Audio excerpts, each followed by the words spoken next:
This is the PR Podcast, a show about how public relations helps you tell your story to the world. We talk with great PR practitioners who have the skills, creativity, and just plain savvy to get their clients noticed. Now here's your host, Jody Fisher.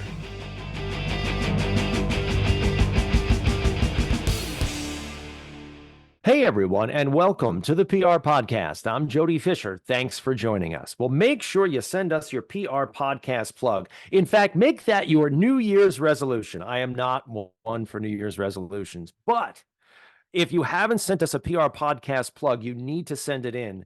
If not right away, in 2024. We created the PR Podcast plug to make it easy for you to promote something that you do. As I like to joke, we're PR people. We're great at promoting our clients and horrible at promoting ourselves. So here's an easy way for you to promote yourself. Send us something cool that you've done. Not your 9 to 5. It's your newsletter. It's your TikTok. It's your cooking YouTube channel. It's your guitar Snapchat. I don't know, whatever you got. But send it along to us at the PR Podcast on any of the socials. Send us a DM. Let us know what you're doing, and we will plug you at the top of an upcoming show. Now on with our show today, we have a terrific guest with us. Josh Greene is CEO of the Mather Group, a digital marketing agency that specializes in improving and protecting online reputations through SEO, paid media, and Wikipedia. He guides his clients using actionable insights and tools to conquer the online marketing world, empowering brands and individuals to shape their online presence to support their bottom line, letting people know who you are, what you do, and why you matter. He recently published the 2023 update to his book, Wikipedia for Business 2023. Josh, welcome to the PR Podcast. Thanks for having me on, Jody. I'm excited to be here. Yeah, great to talk with you about this. So let's just jump right in here about Wikipedia, right? I think it's that thing that we all know is in the background there, but few people use. Why is it such a terrifically powerful tool for you and your clients? Well, it's become seen as an objective source of truth. If you even think about your own searching habits, it's probably the second place you go when you're researching something. You start out with the official website for a company or a product, and then usually you'll go to Wikipedia to sort of get the um, objective truth about it. So, for a lot of the companies and high profile individuals we work with, they're very concerned about their image. And because Wikipedia has taken on such a large role right now, it's powering Google's knowledge panel, it's being excerpted into TikTok, and it's a huge source for AI. It's got a really large role in sort of laying down base facts for the internet. Yeah, let's talk a little bit about that. Wikipedia's role in informing what you maybe, I guess, organically find on the internet, as well as how it informs other platforms. You know, what are some of the strategies or the things that you urge clients to do with their Wikipedia page to make, and this will be my phrase, make things look the way they want them to look? Well, that's always the tough part of Wikipedia. My general advice is don't do it yourself. There are rules about it, and you probably are not going to devote the time you need to really understand Wikipedia and how one works with it. Where sometimes people get stuck on Wikipedia is everyone has internalized the message that anyone can edit Wikipedia.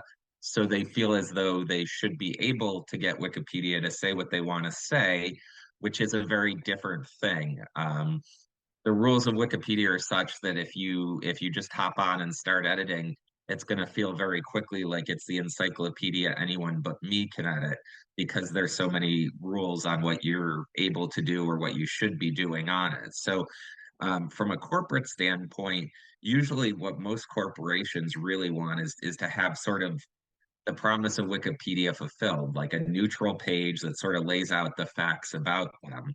And usually where we come in is when things go awry from that. And it's really challenging because the editing community is essentially almost a social network behind the scenes of this source of truth for a lot of the web. So you can imagine the discussions get very heated about how certain things should be characterized.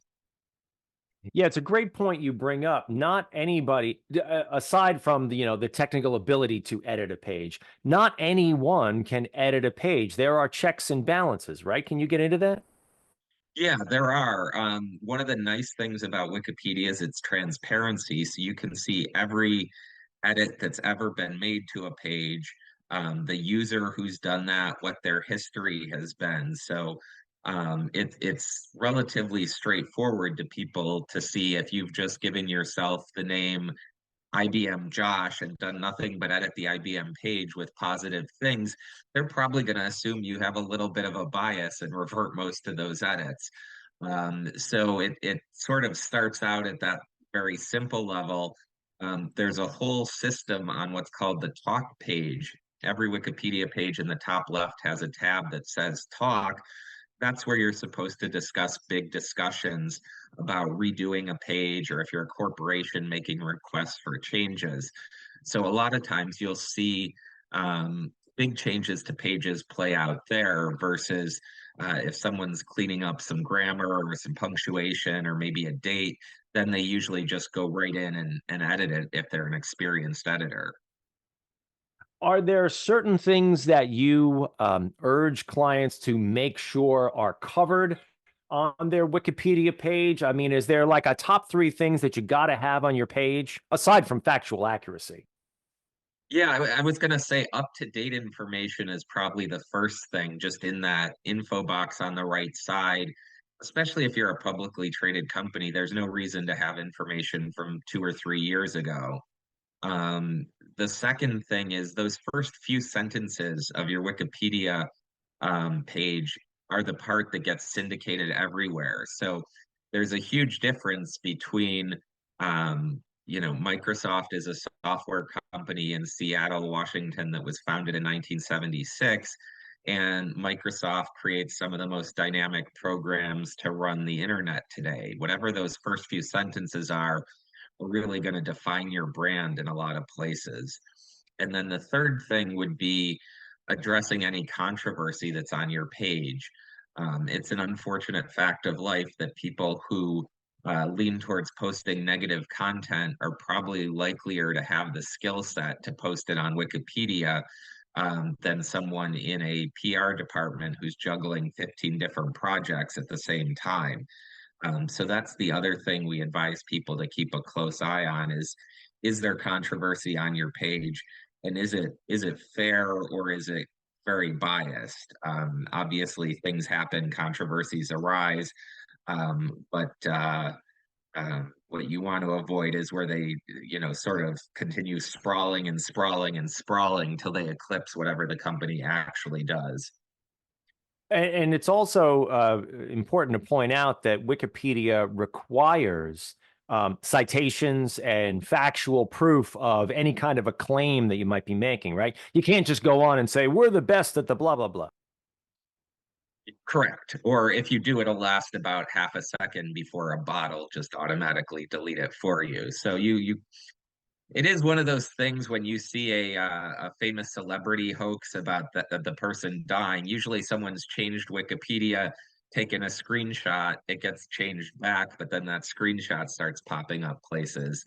Um, but yeah, there's all sorts of rules in terms of what should and shouldn't be updated. So all this taken together, then, how does this benefit the work that you do for clients, and how does this benefit, as you put it, yeah, we put it in your intro, their bottom line, right? How does this help them drive their business?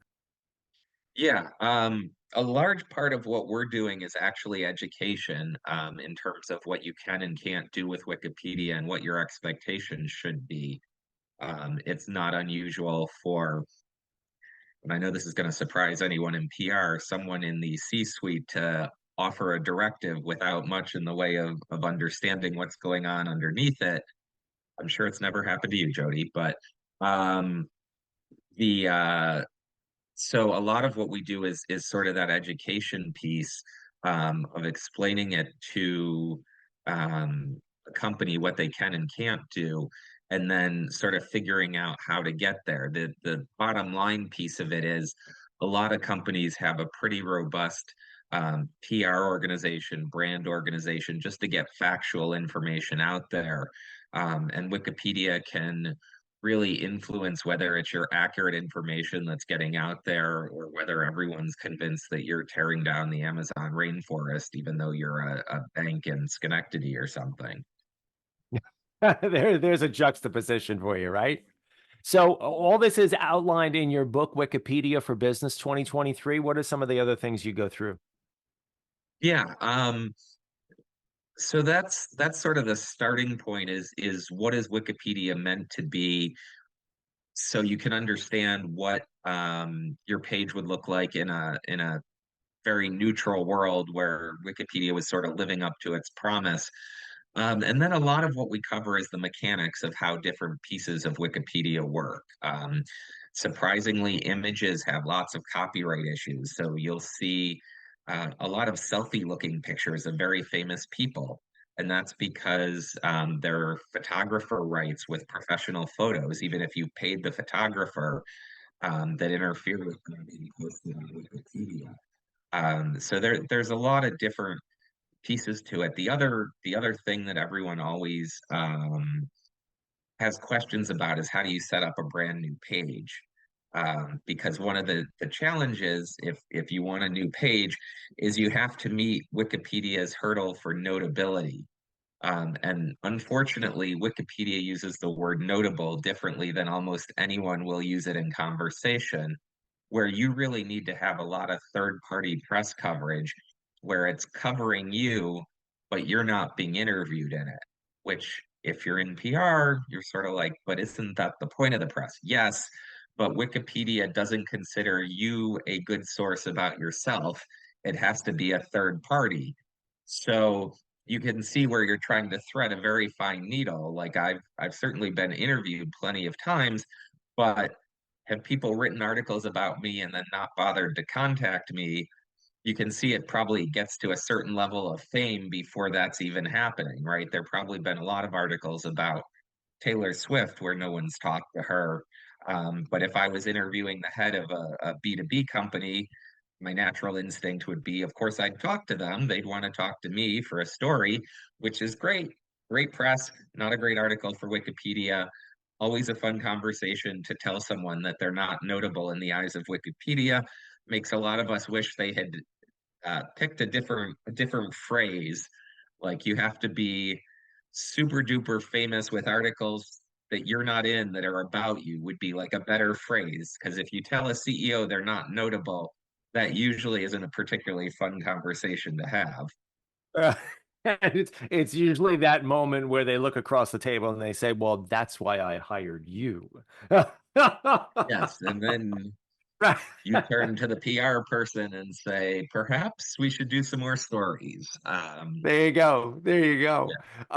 Now this is all integrating in with some of the other work that you and your firm does, which is SEO and paid media. What's the interplay between or among Wikipedia, SEO, paid media? Is there interplay, and what is it?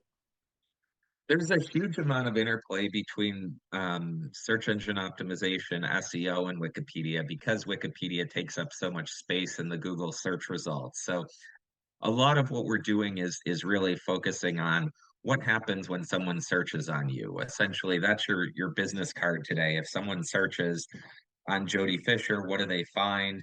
If they search on PR podcast, what do they find? So that's really the two pieces that play a big role. Paid media, we do a little bit for um, some of our clients where they're just trying to do work on their brand name so that it's a little bit clearer a lot of the time for what people are looking for. But yeah, our real focus on the reputation side of things is how do you show up in Google? How do you show up in Wikipedia when people search on you? And the influence of Wikipedia, I've got to imagine, is pretty strong. The pull on the results is pretty strong. Yeah, I mean, if you think about the first page for most companies, you'll have Wikipedia in the top three results. You'll have it powering the knowledge panel on the top right. And if anyone goes to YouTube to look at one of their videos, there'll be some other excerpts from Wikipedia there. Plus, with AI coming, there have been a few things that have shown Wikipedia as the number two or number three source of information that those large language models are crawling. So it just seems to keep getting used for more and more purposes, and especially within Google, that's at least two out of the main top five things people see. Yeah, the influence is definitely incredible.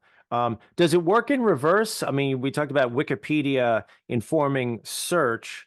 Does search have any kind of an effect on Wikipedia? Maybe I'm reaching for something here, but help me understand. Not really. What you'll see a lot of times in Wikipedia is uh, the citations that are being used to um, power those articles need to be verifiable and findable. So I can't quote something from Time Magazine unless I've got a link to it.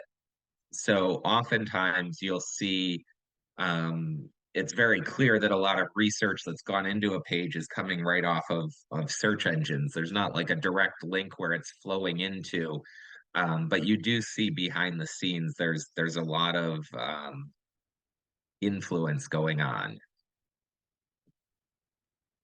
What are some of the best things to either make sure that are on your Wikipedia page, or maybe make sure that you're paying attention to when you're trying to modify your SEO?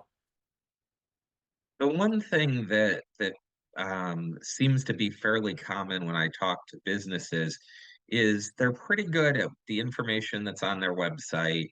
They're usually okay with the information on their Wikipedia page. A lot of times, if you read a page, you'll see some random stat that, like in 2015, the company's revenue was X because no one's updated that section of the page. So, from a corp com standpoint, it makes sense to just read it, and anytime you're like, hey, that was 5 years ago, that's something that probably needs to be updated. But the one thing that I would say always gets overlooked is when you look at what shows up in Google for you. Usually you get a bunch of different results. You'll get a LinkedIn, you'll get your Twitter account, you'll get your podcast on Apple, you'll get your podcast on YouTube, you'll get your podcast on Spotify. And a lot of times people don't realize that the little squib describing their company or their podcast is defining them. Like if I'm looking at your first five results and they all say we have the world's greatest PR podcast, that's one message. If one of them's about your PR podcast, one of them mentions PR but says you only do that on alternate Tuesdays because you're busking at the train station, and another one says something completely different. You've really got an incongruity if I'm doing research, right? Instead of saying, oh yes, it's person X, they do Y, it's person X, which version of person X am I talking to? And this is when you do like a real specific search. So if I'm doing Jody Fisher PR podcast, are those things all sort of lining up with what I would want people to think? um, so that's something that a lot of times, especially in medium-sized companies, like someone set up the LinkedIn page a decade ago, right? The intern set it up, and probably the company is a different focus at this point. So it's always good to sort of keep an eye on one of those things because it never quite becomes a crisis where someone's going to step in. It just over time, right? Someone wrote something different in your Instagram, and then someone wrote something different in your TikTok, and all of a sudden you've got all these different variations. So the takeaway here, what I'm hearing is that one, you need to pay regular attention, maybe not daily, weekly, or even monthly, but quarterly or once or twice a year attention to your Wikipedia page. And then you also need to pay attention to the other things that are being written about you on the platforms that you have some level of control over, social media, blogs, things like that. Yes, exactly.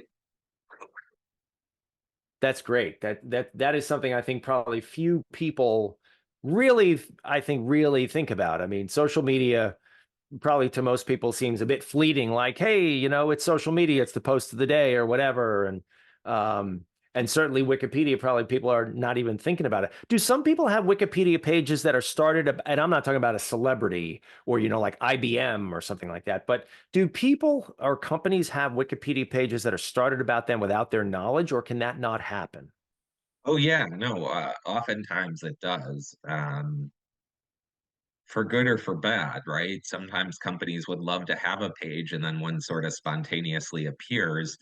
At the same time, you hope whoever is doing it is writing it from a neutral standpoint, not a negative standpoint. But yeah, that's one of the things that makes Wikipedia occasionally feel like the wild, wild west is stuff happens that you didn't know was going to happen, which if you're trying to control a message is certainly makes life adrenaline filled.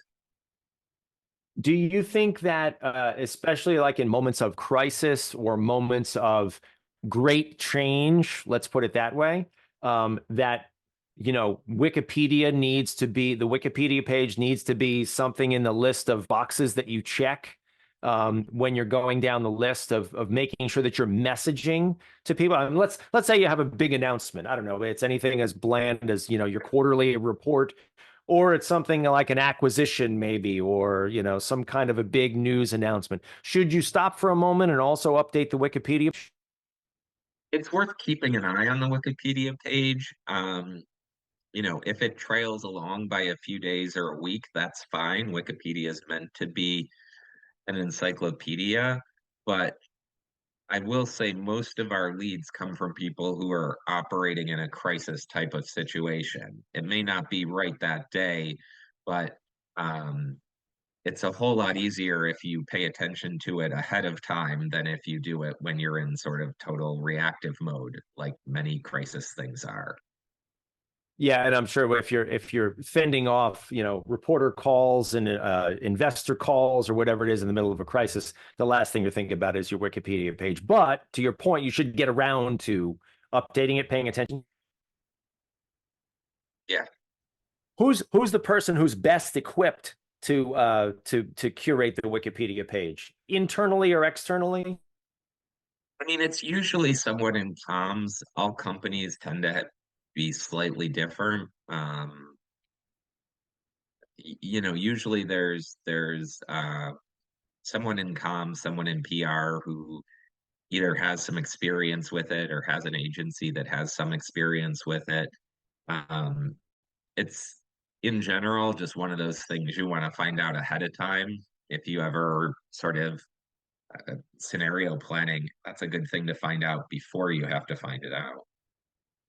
Yeah, definitely put it down on the whether it's the crisis plan or whether it's the big announcement plan or whatever that is.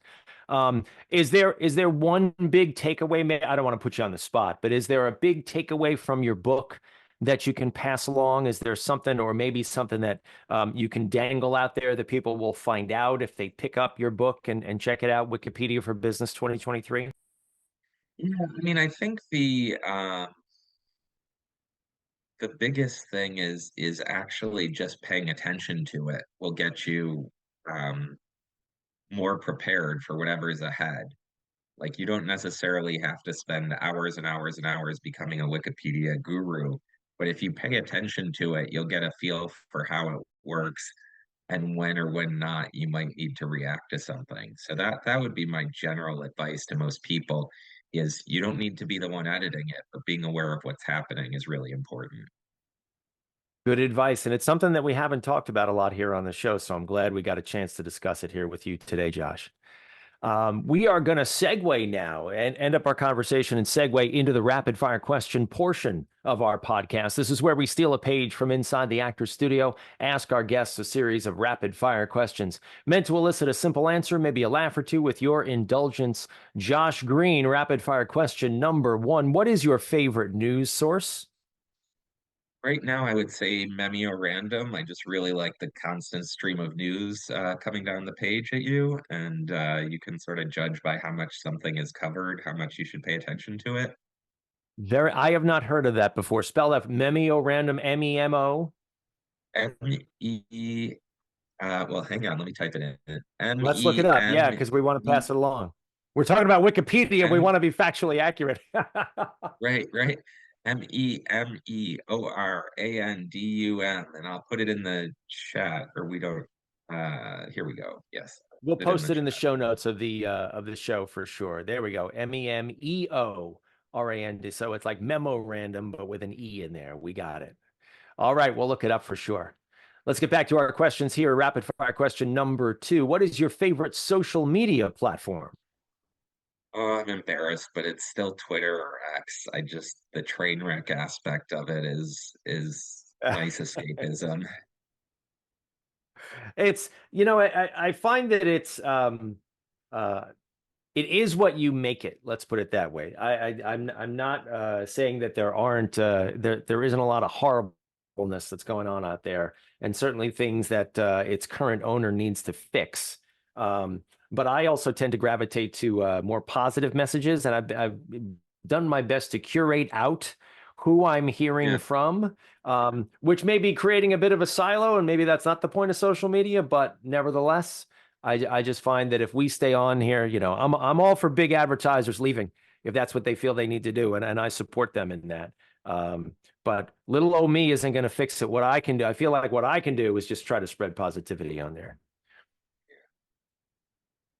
Rapid fire question number 3 for Josh Greene: coffee or alcohol? Lately coffee. I would say 6 months ago bourbon, but right at the moment it would be coffee. Ah, I love it. Rapid fire question number 4. What's your favorite on the run food? Favorite on the run food, probably Chipotle. Yeah, there you go. There's a popular one. And rapid fire question number 5. What do you want to be after you finish this career? That is a really great question. I've always thought doing an Ironman in retirement would be fun, so we'll see if we get there. Oh, man, that's a good goal. I like that a lot. All right. Well, Josh, this has been a great conversation. Please let people know how they can find you online. Sure. We are at www.themathergroupllc.com. Fantastic, Josh. Thanks again for joining us. And thank you, everyone, for listening. Please remember to subscribe to the show. Connect with us on Facebook, Twitter, Instagram, and TikTok at The PR Podcast, and send us a question or a comment. Our intro is by Christopher Apple. You can find him and his fantastic photography on Instagram at Christopher_APPOLDT. Check him out there and hire him for all your photography needs. You can find me online at Jody Fisher on all the socials and on the web at jodyfisherpr.com. We'll see you next time on the PR Podcast.